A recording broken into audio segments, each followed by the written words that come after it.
ಕರ್ನಾಟಕದಲ್ಲಿ ಹುಟ್ಟಿದ್ದವರು ಇಡೀ ಪ್ರಪಂಚದಲ್ಲಿ ಟಾಪ್ ಜಾಗದಲ್ಲಿದ್ದಾರೆ.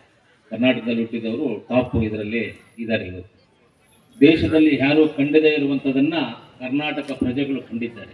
ಇವತ್ತು ನಾವು ನೋಡ್ಬೋದು ಕುವೆಂಪು ಇಂಥವರೆಲ್ಲ ಮಹಾನೀರು. ನಮ್ಮ ಕೋಲಾರಿಗೆ ತಗೊಂಡ್ರೆ ಡಿ ವಿ ಗುಂಡಪ್ಪನವರು, ಇವರೆಲ್ಲ ಸಾಮಾನ್ಯ ಪ್ರಜೆಗಳಲ್ಲ. ಕರ್ನಾಟಕಕ್ಕೆ ಮೊದಲನೇ ಮುಖ್ಯಮಂತ್ರಿ ಕೊಟ್ಟಿರುವಂಥ ಒಂದು ಕೀರ್ತಿ ನಮ್ಮ ಕೋಲಾರಕ್ಕಿದೆ, ಕೋಲಾರಕ್ಕೆ ಇದೆ. ಆದರೆ ಅದೇ ರೀತಿ ಕೋಲಾರ ಜಿಲ್ಲೆಗೆ ಕೋಲಾರ ಜಿಲ್ಲೆಯಿಂದ ಆಯ್ಕೆಯಾಗಿ ಹೋಗಿರುವಂಥ ಮೊದಲನೇ DC ನಮ್ಮ MP ಅವರು ತಂದೆ.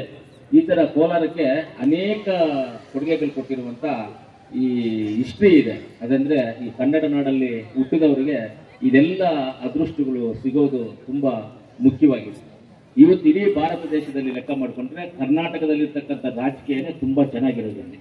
ಇಲ್ಲಿ ಒಂದು MLA ಅಂದರೆ ಗನ್ಮ್ಯಾನ್ಗಳು, ಪೊಲೀಸು, ಸೆಕ್ಯೂರಿಟಿ ಇದೆಲ್ಲ ಏನೂ ಇರಲ್ಲ. MP ಅವರದ್ದು ಏನೂ ಇರಲ್ಲ. ಅದೇ ನೀವು ತಮಿಳುನಾಡು, ಕೇರಳಕ್ಕೆ ಹೋಗಿ 4 ಪೊಲೀಸ್ ಜೀಪು, ಒಂದು 30 ಜನ ಗನ್ಮ್ಯಾನ್ಗಳು ಇಟ್ಕೊಂಡು ಯಾರು ಹತ್ರಕ್ಕೆ ಬರದೆ ಮಾತಾಡೋಕ್ಕಾಗದೆ ಪಕ್ಕದಲ್ಲಿ ಯಾರು ಕುತ್ಕೊಳ್ದೇ ಇರ್ತಾರೆ. ಆದರೆ ಕರ್ನಾಟಕದಲ್ಲಿ ಹುಟ್ಟಿರ್ತಕ್ಕಂಥವ್ರು, ಕನ್ನಡದ ಭಾಷೆ ಕಲಿತಿರ್ತಕ್ಕಂಥವ್ರು, ಕನ್ನಡದ ಕಾವೇರಿ ನೀರು ಕುಡಿದಿರುವಂಥವ್ರು ಇವತ್ತು ಎಲ್ಲರ ಸಾಮಾನ್ಯ ಪ್ರಜೆಗಳ ಜೊತೆ ಹೊಂದಾಣಿಕೊಂಡು ಹೋಗುವಂಥ ಒಂದು ಅವಕಾಶ ಇದೆ ಅಂದರೆ ಅದು ಕರ್ನಾಟಕದಲ್ಲಿ ಮಾತ್ರ ಆ ಅವಕಾಶ ಇರೋದು. ಇಂಥ ಒಂದೇ ಕಾರ್ಯಕ್ರಮ, ಒಳ್ಳೆಯ ಕಾರ್ಯಕ್ರಮಕ್ಕೆ ಆಗಮಿಸಿರ್ತಕ್ಕಂಥ ನಮ್ಮಣ್ಣ ಮಲ್ಲೇಶಣ್ಣ ಅವರು MP ಅವರು ತುಂಬ ಖುಷಿ ಆಗ್ತಾ ಇದೆ. ಅವ್ರು ಕೈ ಕೊಟ್ಟರೆ ಯಾವಾಗಾದ್ರೂ ಒಂಥರ ತಣ್ಣಗೆ ಚೆನ್ನಾಗಿರುತ್ತೆ, ನಮ್ಗೆ ಖುಷಿ ಆಗುತ್ತೆ. ಅವ್ರು ಕೈ ಹಿಡ್ಕೊಳ್ಳೋದಕ್ಕೂ ಚೆನ್ನಾಗಿರುತ್ತೆ, ನಮಗೆ ಅಷ್ಟು ಒಂದು ಖುಷಿ ಆಗುತ್ತೆ. ಬಿಸಿ ಇರೋದಿಲ್ಲ, ಶಾಕ್ ಹೊಡೆಯಲ್ಲ ಅವ್ರ ಕೈ, ತುಂಬಾ ಚೆನ್ನಾಗಿರುತ್ತೆ.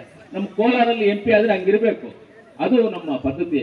ಅದೇ ರೀತಿ ನಮ್ಮ ಮಾರ್ಗದರ್ಶಕರಂತ ಅನಿಲಣ್ಣವರು MLC, ಆಮೇಲೆ ಹಿರಿಯರಾದಂಥ ಗೋವಿಂದರಾಜಣ್ಣವರು ಹೆಂಗೆ ಅಂದರೆ ಕಷ್ಟಕಾಲಕ್ಕೆ ಆಗುವಂಥವ್ರು ಎಲ್ಲ ರೀತಿಯಲ್ಲಿ ನಮಗೆ ಕರ್ನಾಟಕದಲ್ಲಿ ಇಂಥವ್ರು ಇರ್ತಾರೆ. ನಮ್ಮ ಕಷ್ಟಕಾಲಕ್ಕೆ ಆಗೋರು ಇರ್ತಾರೆ, ಗೋವಿಂದರಾಜಣ್ಣ ಅಂತವ್ರು. ಅದಕ್ಕೆ ಗೋವಿಂದರಾಜಣ್ಣ ಅವ್ರಿಗೂ ಧನ್ಯವಾದಗಳು ತಿಳಿಸ್ತೀನಿ.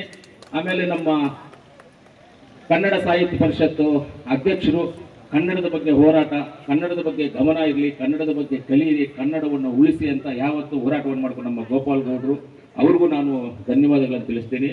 ಆಮೇಲೆ ನಮ್ಮ ಕೋಲಾರ ಡೆವಲಪ್ಮೆಂಟ್ ಅಥಾರಿಟಿ ಅಧ್ಯಕ್ಷರಾದಂಥ ಅನೀಪನವರು, ನಮ್ಮ ನಗರಸಭೆ ಅಧ್ಯಕ್ಷರಾದಂಥ ಲಕ್ಷ್ಮೀದೇವಪ್ಪನವರು, ಉಪಾಧ್ಯಕ್ಷರಾದಂಥ ಸಂಗೀತ ಅವರು, ನಿಮ್ಮನ್ನೆಲ್ಲ ನೋಡಿದ್ರೆ ಖುಷಿ ಆಗುತ್ತಮ್ಮ, ನಮಗೆಲ್ಲ ತುಂಬ ಖುಷಿ ಆಗುತ್ತೆ. ಯಾಕಂದ್ರೆ ಅಧ್ಯಕ್ಷರಾಗಿದ್ರಿ, ಮುಂದೇನು ನೀವೆಲ್ಲ ಬರಬೇಕು, ನಗರಸಭೆ ಒಳಗಡೆ ಬರಬೇಕು. ಅಧ್ಯಕ್ಷ ಆಗೋದು ಕೂಡ ಅದು ಆಮೇಲೆ ಇದೆ, ಆದರೆ ನೀವೆಲ್ಲ ಬರಬೇಕು ಅಂತ ನಮ್ಮ ಆಸೆ ಆಗುತ್ತೆ.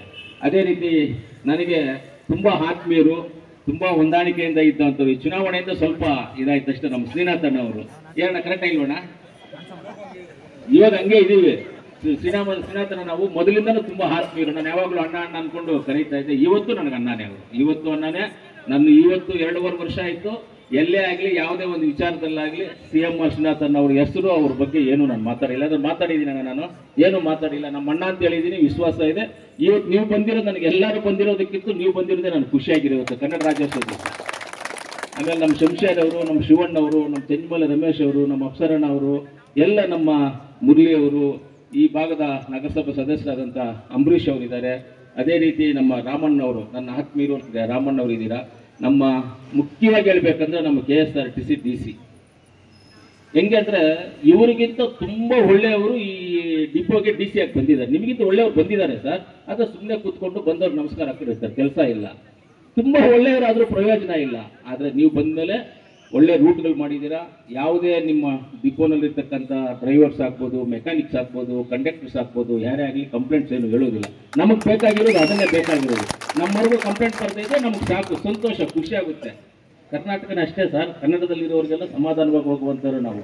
ಆ ಥರ ಇರೋದ್ರಿಂದ ಇವತ್ತು ತುಂಬ ಖುಷಿಯಾಗಿದೆ. ಮುಖ್ಯವಾಗಿ ಇವತ್ತು ಕನ್ನಡ ಪರ ಹೋರಾಟಗಾರರು, ಮಾಧ್ಯಮ ಮಿತ್ರರು, ಪತ್ರಕರ್ತರು ಎಲ್ಲರಿಗೂ ಅಷ್ಟೇ ಇವತ್ತು ತುಂಬ ಖುಷಿ ಆಗ್ತಾ ಇದೆ. ಯಾಕಂದರೆ ಅಲ್ಲಿ ನೋಡಿ, ನಮ್ಮ ಸೋಮೇಶ್ವರ ದೇವಸ್ಥಾನ, ಕೋಟಿಲಿಂಗೇಶ್ವರ ದೇವಸ್ಥಾನ, ಅರಣ್ಯ ಆಂಜನೇಯ ಸ್ವಾಮಿ ದೇವಸ್ಥಾನ ಬಂಗಾರಪೇಟೆ, ಆಮೇಲೆ ನಮ್ಮ ವೆಂಕಟರಮಣ ಸ್ವಾಮಿ ದೇವಸ್ಥಾನ, ಚಿಕ್ಕ ತಿರುಪತಿ ದೇವಸ್ಥಾನ, ಆಮೇಲೆ ನಮ್ಮ ಶ್ರೀನಿವಾಸಪುರ ವೆಂಕಟರಮಣ ಸ್ವಾಮಿ ದೇವಸ್ಥಾನ, ಆಮೇಲೆ ವಿರೂಪಾಕ್ಷಿ ದೇವಸ್ಥಾನ ಮುಳಬಾಗ್ಲು, ಈ ಥರ ಸೋಮೇಶ್ವರ ದೇವಸ್ಥಾನ, ಇದೆಲ್ಲ ಬಂದ್ಬಿಟ್ಟು ತೋರಿಸ್ತಾ ಇದ್ದೀರಾ ಸರ್. ಅದಕ್ಕೆ ನನಗೊಂದು ಅಡ್ವೈಸ್ ಮಾಡ್ತೀನಿ ತಮಗೆ. ಇದೆಲ್ಲ ಯಾಕೆ ಒಂದು ಬಸ್ಸನ್ನು ಟ್ರಿಪ್ ಅಂತ ಮಾಡಬಾರ್ದು? ಈ ದೇವಸ್ಥಾನಗಳ ಹೆಸರು ಹಾಕ್ಬಿಟ್ಟು ಒಂದು ಟ್ರಿಪ್ ಏನಂದ್ರೆ, ಎಕ್ಸಾಂಪಲ್ಗೆ ನಂದೇನಂದ್ರೆ, ಇವತ್ತು ಕನ್ನಡ ರಾಜ್ಯೋತ್ಸವ ದಿವಸ ಕೋಲಾರಕ್ಕೆ ಅದೊಂದು ಗಿಫ್ಟ್ ಕೊಡೋಣ ನಾವು. ಕೋಲಾರ ಜನಕ್ಕೆ ಒಂದು ಗಿಫ್ಟ್, ಒಂದು ಟ್ರಿಪ್ ಅದನ್ನು ಮಾಡಬೇಕು. ಒಂದು CT ಭೈರವೇಶ್ವರ ಸ್ಟಾರ್ಟಿಂಗ್ ಪಾಯಿಂಟ್. ನಾನು ಹೇಳೋದು ಹೆಂಗಂದ್ರೆ ನೀವು ರೂಟು ಗೊತ್ತಾಗ, CT ಭೈರವೇಶ್ವರ, ಅಲ್ಲಿಂದ ಕೋಲಾರ, ಕೋಲಾರಿಂದ ಮಾರ್ಕಂಡೇಶ್ವರ, ಮಾರ್ಕಂಡೇಶ್ವರದಿಂದ ಹಂಗೆ ಬಸ್ ರೂಟ್ ಆಗುತ್ತೆ. ಮಾರ್ಕಂಡೇಶ್ವರದಿಂದ ಚಿಕ್ಕ ತಿರುಪತಿಗೆ ಹೋಗಿ ಮಾರ್ಕಂಡೇಶ್ವರಕ್ಕೆ ಬಂದು, ಅಂದ್ರೆ ನೀವು ರೂಟ್ ಮಾಡ್ಕೋಬೇಕು ಇದೆಲ್ಲ.